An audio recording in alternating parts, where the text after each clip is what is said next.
Hello and welcome to this weather update. It's September 20th, 2017, a little before 10 p.m. And we are taking a look at Tropical Storm Jose, which pretty much brushed us.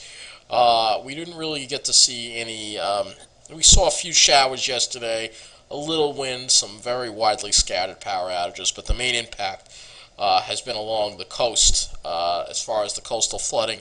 Most of Jones Beach went underwater. Actually, they said this is some of the worst flooding that they've seen in a long time. There's also been some flooding along the South Shore areas in Lindenhurst and Sayville. I have not heard much about the East End as far as flooding there, or Jones Beach, but definitely this is quite a bit of flooding considering that the storm pretty much stayed offshore. Imagine if it came onshore. But the storm surge travels away from the storm quite a ways.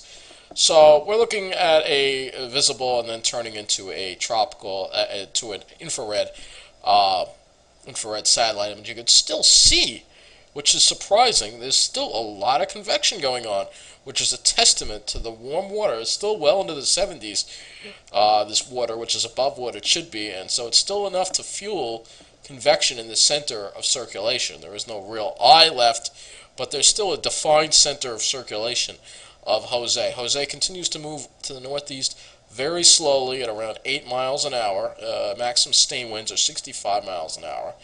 And it's forecast to just pretty much linger around this area. It's pretty much going to linger around, hang around, and it's going to start slowing down. So as a result of the weather today, depending on where you were, Long Island was cloudy, kind of dreary. New York City was kind of on the border of the clouds and some sun. And then as you head further west, they had mostly sunny conditions. So this may be what the weather's going to be like for the next couple of days, because this is not really going to be going much of anywhere. It's amazing that this thing has held on to its strength, considering, but it's a statement to the out of control climate change that we're experiencing with the warm ocean temperatures. And the unusual thing about this, of course, is that the storm is moving so slowly. Usually when storms are in this area, the jet stream picks them up and moves them along at a very high rate of speed, like something like 30 or 40 miles an hour. But that's not happening this time, and that's, again, due to the climate change that we are experiencing. The jet stream is not what it's supposed to be. So this is what Jose looks like now. Let's go ahead and take a look at Maria on the satellite.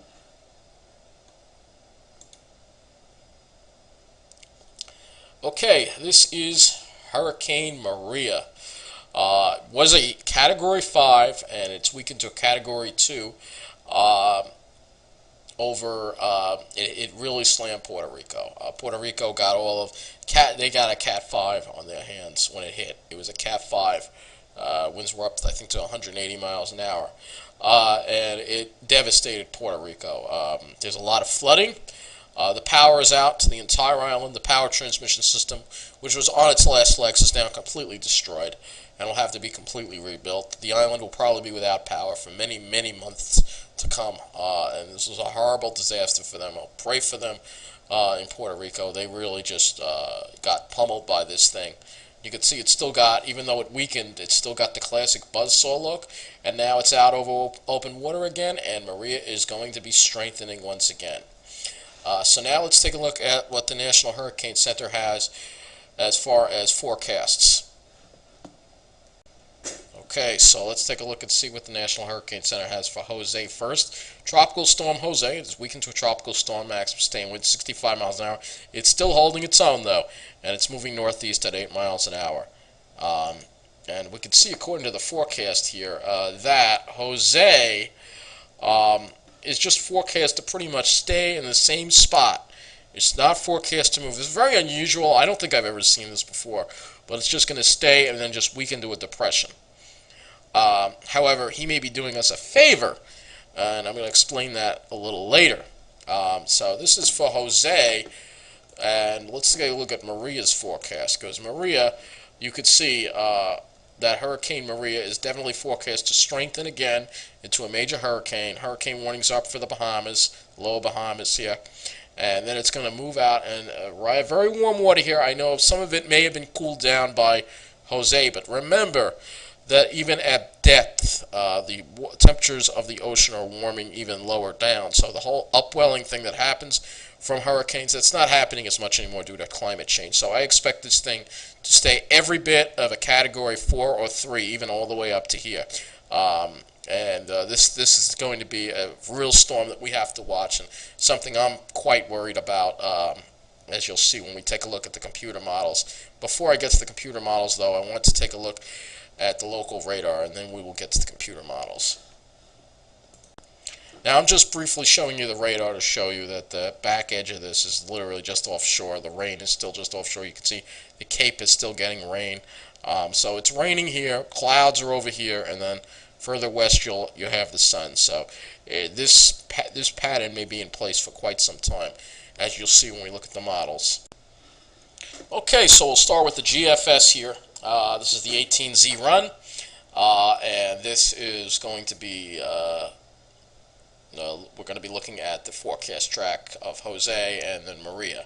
So you can see Jose just churning offshore, and you can see it's literally just not moving at all. It's literally standing. It's standing still offshore. It looks like it starts to weaken toward the weekend. And Jose's being here creates a weakness.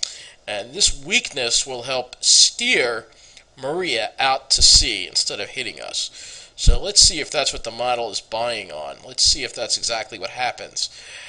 And let's see, come on, move it along. There you go. It's being pushed out to sea by that weakness. And then we have more nice weather for the last weekend of September into October. However, this is one run of the model. The models change, and we don't know exactly what's going to happen with Jose. But what's just interesting, I'm just going to move this back in a little bit, is just seeing this thing just sit still like that. I've never seen that before. That's very unusual. And so we see Maria here, and again, Maria is attracted to Jose. It's almost like a freaking relationship. It's like freaking dating, right? But Maria is attracted to Jose and follows Jose. Once Jose moves out, Maria goes with him. So that is what the GFS has to say about that. However, there are different models and different opinions of what's going on. We're going to take a look at what the Canadian has. Alright, so the Canadian, let's see what the Canadian is going to do here with Jose. Now, Canadian moves it much more westward and much closer, the remnants much closer into the coast. And that helps steer that helps steer Maria right at our area, and that would be very bad. So if the Canadian verified, that would be we want Jose staying offshore in this spot. If it moves west inland here, it's going to pull Maria inland. So Maria is going to follow where Jose goes. So you see what's going on here. All right. So the Canadian, again, not a model that has a very good reputation. So it's to the point where I wouldn't even take this seriously, but we still have to keep it as, you know, an outcome possibly. But the Canadian's record with this is abysmal. Let's see what the European now has to say.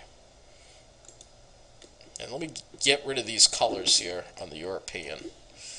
Let's change it to something better. Let's do this. Alright, this is better. Alright, so again, here's Jose. Again, it's going to sit offshore. And it's just going to sit offshore, and what's going to happen here, does it take Maria out? It takes Maria out to sea. So the Euro and the GFS seem to want to keep Jose in this spot right here, and then it's going to pull Maria out to sea. So we have to keep our eye on Maria, all right? It's still way early in the game, and so many things can change. However, we kind of want Jose to stick around in that spot, because if Jose is not there, then it would be more likely that Maria would get pulled. If Jose is not here and it's over here inland, it's going to pull Maria inland. All right? Or if Jose goes all the way out to sea, then we have a big ridge that's also going to push Maria inland. So we have to keep our eye on this. If this storm were to hit our area, it would be a devastating storm because it would definitely be, I think, every bit as we've seen how little Jose weekend. Maria would be every bit of a Cat 3 if it hit us. That's my opinion. If it did wind up hitting us, that's what it would wind up being. So one last look at the euro here. You can see it kind of just keeps Jose there, weakens it to the weekend, but there's a weakness there that's gonna. You can see Maria's like starting to try. It's almost like she's taking the same track as Jose, and she's gonna follow Jose out, or what's left of him. So she's gonna follow him out like that, and she moves on. It looks like there's a little bit of a trough here that'll also help pick up Maria and push her out to see where she belongs. So obviously there's a lot of change. This is way in advance, but Maria bears watching. Keep that in mind. Jose is just going to mean coastal headaches for the beaches. Maria bears watching. So that's it for this weather update. Take it easy.